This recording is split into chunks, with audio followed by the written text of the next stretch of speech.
Egipto.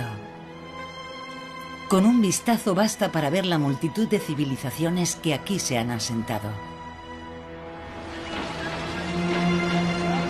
Primero faraónico y luego griego, romano y musulmán, Egipto es también la tierra de los primeros cristianos.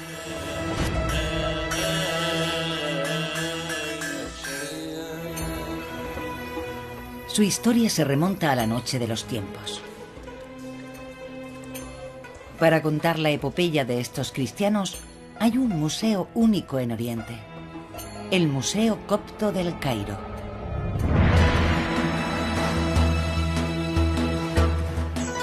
Tesoros olvidados del Mediterráneo.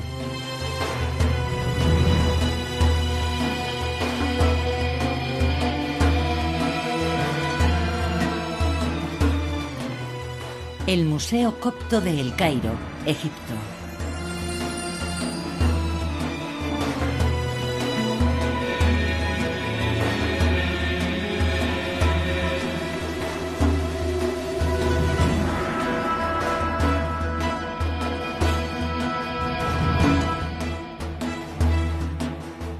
Museo Copto.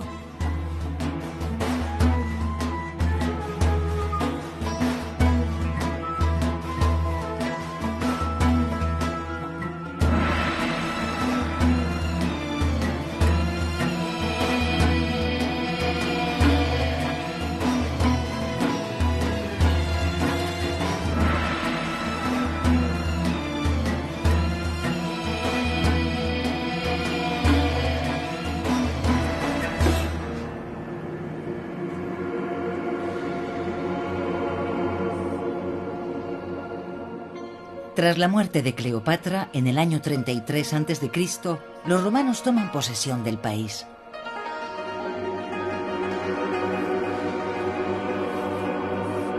Sus habitantes, 7 millones de hombres y mujeres, son los herederos de la era de las pirámides. ¿Perdieron su cultura, arte y religión con la desaparición de los faraones o lograron mantener sus tradiciones? ¿Qué fue de aquel pueblo?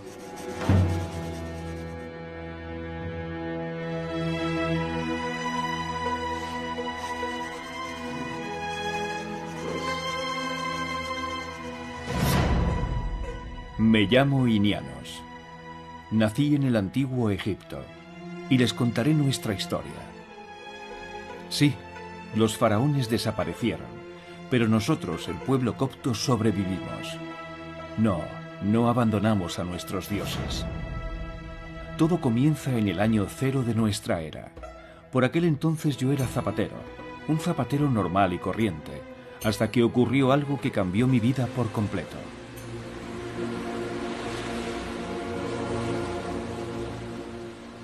Los griegos y los romanos dominan nuestro reino y el valle del Nilo. Pretenden que adoptemos sus dioses, pero nosotros permanecemos fieles a Amon-Ra, Isis y Osiris. A pesar de su rechazo sistemático a los dioses extranjeros, los coptos adoptan la fe cristiana cuando llega a tierras de Egipto. ¿Qué tenía aquella nueva religión para que los coptos decidieran abandonar a sus antiguos dioses?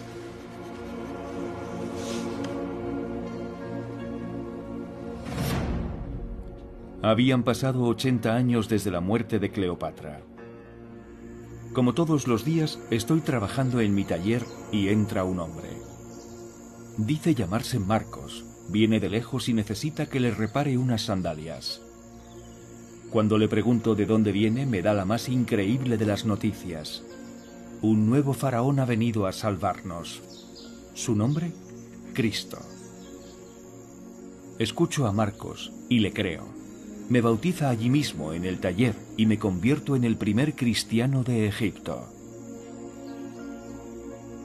San Marcos llegó a Egipto 12 años después de la muerte de Cristo.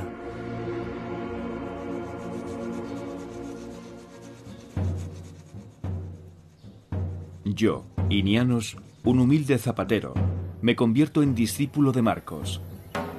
y juntos marchamos a evangelizar al pueblo copto de Egipto. La noticia de la existencia de este hombre Dios, de ese Cristo, se extiende como la pólvora por todo el valle del Nilo hasta las provincias del sur. Allí, cerca de la ciudad de Asuán, un templo dedicado a la diosa Isis sigue desafiando el paso del tiempo. Marcos me contó que Cristo había resucitado. Como Amón-Ra, nuestro dios Sol, renace todos los días en su barca solar, nosotros los coptos también creemos en la resurrección del alma. Para aquellos que saben dónde buscar, los primeros cristianos graban la cruz de su nueva fe en las piedras y las columnas de este templo.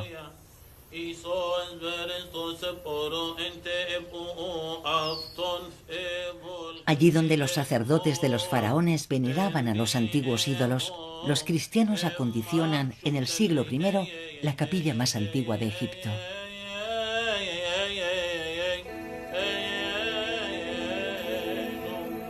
Nosotros adorábamos a Isis, esposa de Osiris, que dio a luz un niño dios, Horus, al que amamanta eternamente con sus pechos. Ahora está María, la madre de Cristo, una nueva encarnación de nuestra diosa Isis. Las dos le dan el pecho a su niño Dios. Y poco a poco, es la imagen de la Virgen dando de mamar a Jesús la que representamos y glorificamos. Cuando creció, el niño Dios Horus toma la figura de un halcón. A través de él los faraones reciben el poder divino. Jesucristo es a la vez Hijo de Dios y del hombre. En el Museo Copto, numerosos indicios atestiguan los puentes que se tienden entre el culto faraónico y el cristiano.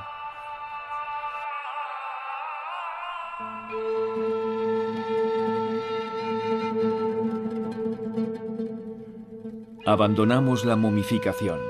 A cambio, como en los tiempos de los faraones, pintamos el retrato del difunto sobre su ataúd.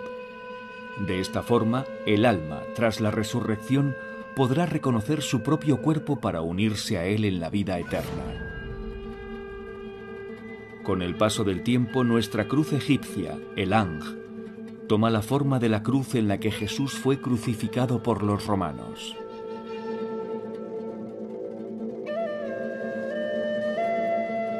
Entre los siglos I y IV, la cruz copta evoluciona hacia un símbolo que se conservará para siempre. 4 brazos iguales terminados en 4 triángulos. Simbolizan la Trinidad del Padre, el Hijo y el Espíritu Santo. Entre los 4 brazos, 4 puntos para los 4 evangelistas. 3 veces 4 hacen 12, como los 12 apóstoles.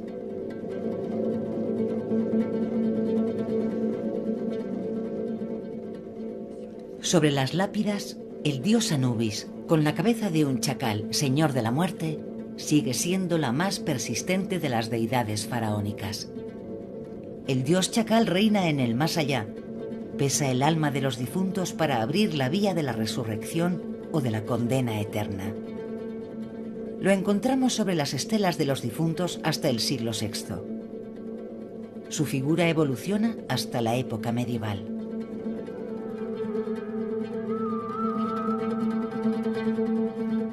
En el paso de una fe a otra, los semidioses faraónicos son reemplazados poco a poco por los santos, los ángeles y los arcángeles.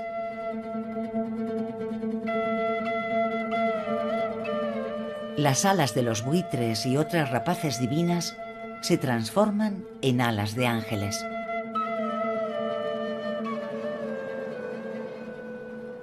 Al cambiar de religión, también cambiamos nuestra representación del mundo. El arte copto se transforma. El estilo faraónico muestra los rostros de perfil. El grecorromano los muestra de frente. La mezcla progresiva de ambas influencias da lugar a una nueva estética. Nace el arte copto.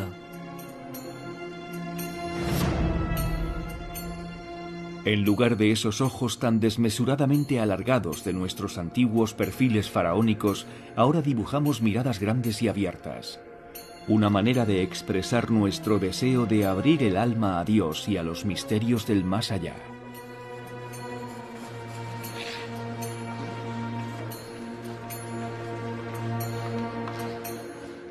Alrededor del Dios único y entre todos sus santos se mantienen algunas figuras del panteón grecorromano, como Afrodita.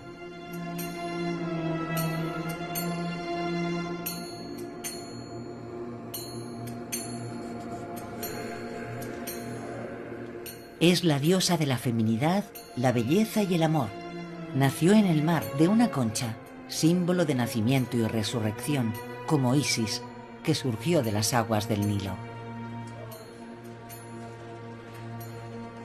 Esa concha acaba convirtiéndose en uno de los símbolos cristianos más persistentes del nacimiento y la resurrección. Se encuentra en todas las pilas de agua bendita de las iglesias y adorna también nuestras fachadas.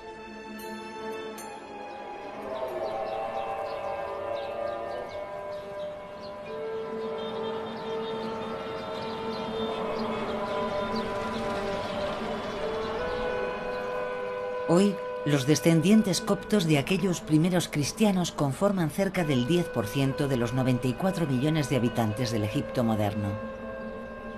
Un egipcio de cada 10 es cristiano copto, una comunidad ligada a los relatos de sus fundadores. Uno de los más emocionantes es el de la huida de la Sagrada Familia por tierras de Egipto. A 200 metros del Museo Copto, una pequeña capilla se oculta bajo una iglesia.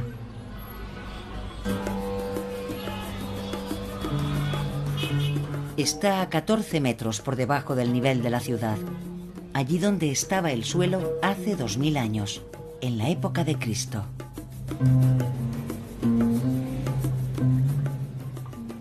Un buen día, callejeando, Marcos me trajo aquí y me contó una historia. María, José y el niño Jesús, todavía un bebé, vivieron aquí, me dijo. La gente del barrio aún los recuerda. Por aquella época era una cueva que luego transformamos en capilla. Cuando nace Jesús, Herodes el Grande, rey de Judea, teme perder su trono, de modo que ordena masacrar a todos los recién nacidos de su reino. José y María, para proteger al niño Jesús, huyen y se refugian aquí, en Egipto.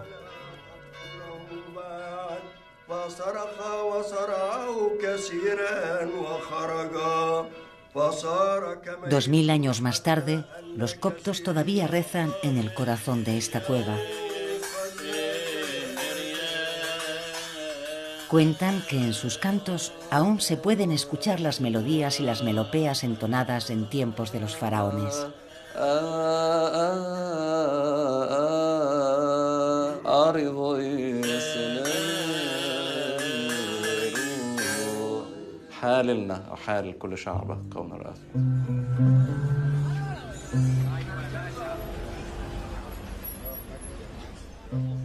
Un desgraciado día, una muchedumbre enfurecida vino en busca de nuestro maestro San Marcos. Le colocaron una soga al cuello y lo arrastraron por las calles durante 2 días.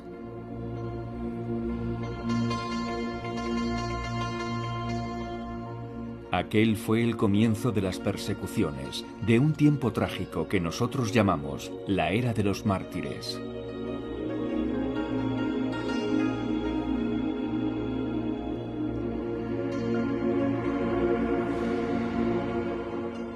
Nuestra primera mártir es Santa Bárbara. Convertida al cristianismo en contra de los deseos de su familia, su padre la encierra en una torre. Aún así, ella no reniega de su fe en Cristo y finalmente, su propio progenitor la decapita.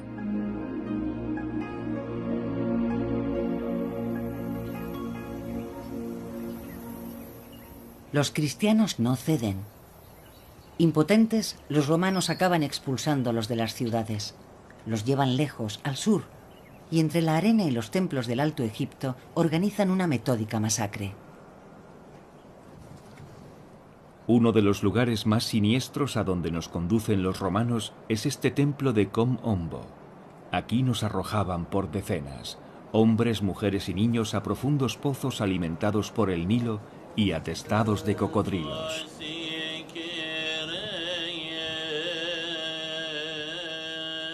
Aquellos que logran huir se ocultan en las tumbas del Valle de los Reyes, como si nuestros antiguos faraones aún pudieran protegernos. Entre los jeroglíficos de nuestros ancestros, los cristianos escriben sobre la desgracia de ser mártir. A pesar de ocultarse bajo tierra, encuentran la forma de consagrar un altar, de trazar la señal de la cruz y celebrar misas. En esta tumba de Ramsés IV, las súplicas de los refugiados cristianos se superponen a los jeroglíficos del Libro de los Muertos. Los cristianos escriben en su lengua ancestral, pero en letras rojas, como si lo hicieran con sangre.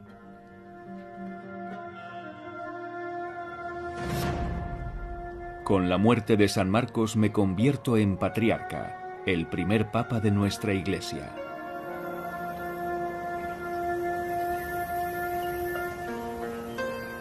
Tengo que salvar a nuestros hermanos y apenas hay tiempo.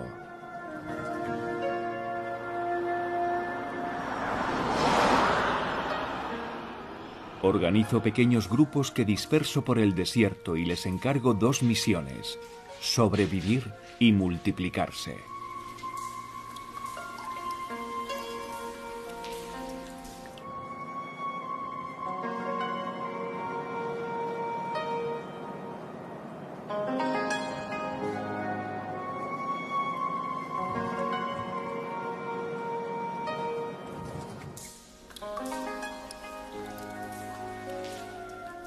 En unos decenios, una multitud de hombres y mujeres se refugia en ermitas para rezar en soledad. Así nacen los primeros monasterios del desierto. Algunos tienen cerca de 1800 años de existencia. Más que huir de la vorágine del mundo, lo que empuja a los primeros eremitas es el deseo de realizar un viaje inmóvil hacia Cristo. El primero de los padres del desierto se llama Pablo de Tebas. Nacido en el año 227, vivió 81 años en esta gruta del desierto oriental en los confines del Mar Rojo.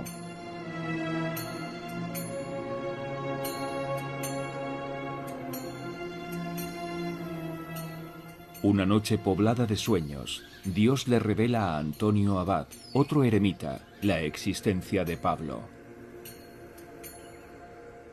Al día siguiente, Antonio atraviesa la montaña guiado por un cuervo que lleva pan en el pico para alimentar a los dos ermitaños. Tras la muerte de Pablo con 118 años, Antonio lo entierra en aquella misma gruta, bajo este altar de mármol gris. Dos leones vienen del desierto para ayudarle a excavar la tumba con sus potentes garras. Padre nuestro que estás en los cielos, santificado sea tu nombre. Venga a nosotros tu reino, hágase tu voluntad en la tierra como en el cielo. Perdona nuestras ofensas, como también nosotros perdonamos a los que nos ofenden. Amén.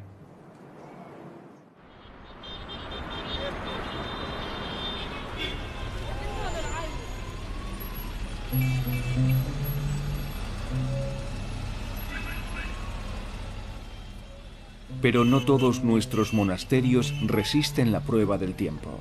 Aunque nuestra fe no flaquea jamás, los beduinos del desierto o los paganos consiguen echar abajo nuestros muros. En el Museo Copto hay una sala entera dedicada a los restos de un monasterio destruido en el siglo XVIII, el monasterio de San Jeremías. Para este monasterio nuestros escultores tallan en piedra un púlpito, idéntico al trono del faraón Zoser, que se guardaba en su pirámide desde hacía más de 3000 años. Solo la decoración de conchas y la cruz lo diferencian de la obra original.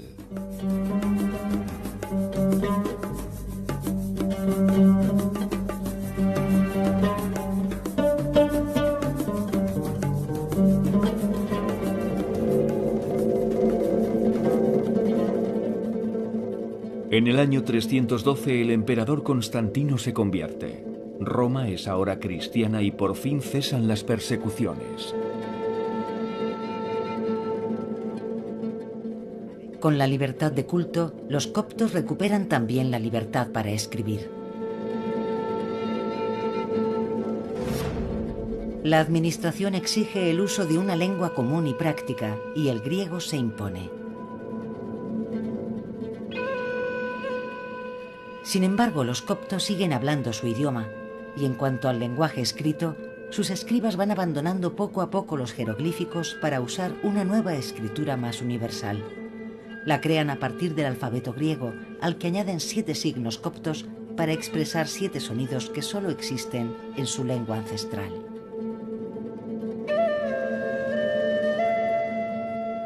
El papiro es caro, así que para escribir usamos cualquier cosa que caiga en nuestras manos. Omoplatos de oveja, trozos de ánfora rotas, piedras, escayola o ladrillos. Yo, Aurelius Colutus, cansado de luchar y temeroso de dejar la vida súbitamente y de improviso, hago este testamento. Querido esposo, Quiero durante que mi tu cuerpo sea ausencia tus enterrado, hijos han que crecido se haga mucho, ofrenda. tanto en tamaño como en sabiduría. ¿Cuándo te permitirán tus negocios volver con nosotros para verlos crecer? Madre, ¿tienes noticias de cómo está padre? ¿Soporta bien el Esos calor? son los motivos que quiero que uses para los bordados de la tela que te he enviado. Los colores deben ser nuestros Era un preferidos, ladrón de como ya dátiles sabes, al que hermano. sorprendimos mientras nos robaba fruta. Estaba tan asustado que se cayó del árbol.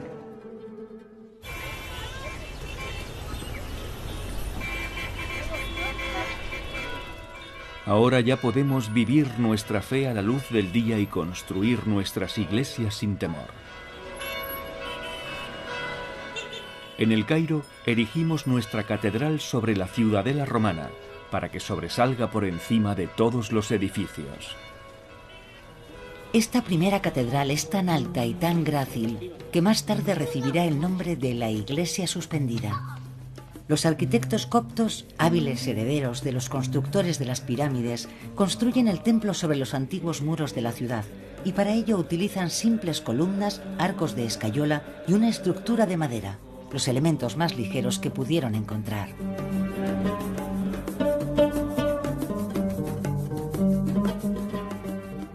Nuestros artesanos han conservado el saber hacer del antiguo Egipto. Son expertos en el trabajo de los tejidos, la madera, la piedra y el marfil. Los coptos se convierten en los maestros de un arte único, la creación de tejidos y bordados. En el campo nuestros campesinos muestran su alegría durante la vendimia al son de la música. Cargamos las cestas de uvas rebosantes con la promesa de un vino generoso.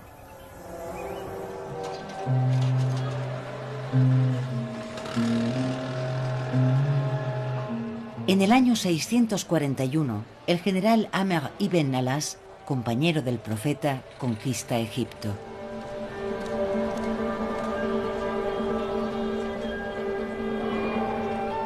Con la llegada de los árabes musulmanes, por fin nos libramos de los romanos. Su religión se parece más a la nuestra. Un solo Dios, un solo libro sagrado. Una era de cambio se abre entre los coptos y los árabes. Uno de los primeros gestos de los musulmanes es renovar la fachada de la iglesia suspendida.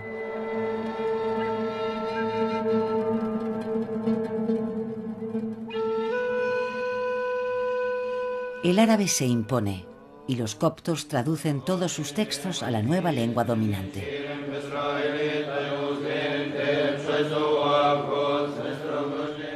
Los manuscritos más antiguos, conservados durante mucho tiempo en el corazón de nuestros monasterios, salen a la luz. Nuestros escribas los traducen al árabe, al igual que nuestros salmos y nuestras Biblias. El copto a la izquierda, el árabe a la derecha. Así es como miles de años de sabiduría pasan de la antigüedad a la era moderna.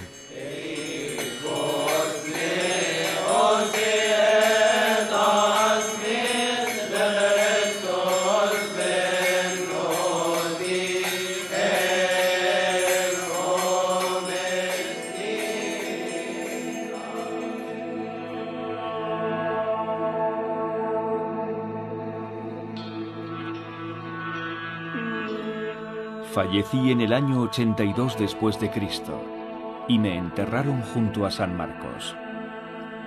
Otro patriarca tomó mi lugar y después mi historia se confundió con la de mi pueblo.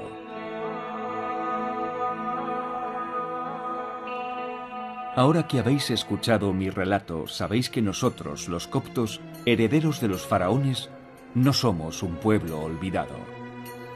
En cuanto a nuestra iglesia, quizá pareciera perdida en el lejano oriente, pero no es la hermana pequeña de las iglesias de Occidente, sino una de las madres de la cristiandad. كل حسد كل تجربة كل فعل الشيطان مؤامرات الناس الأشرار قيام الأعداء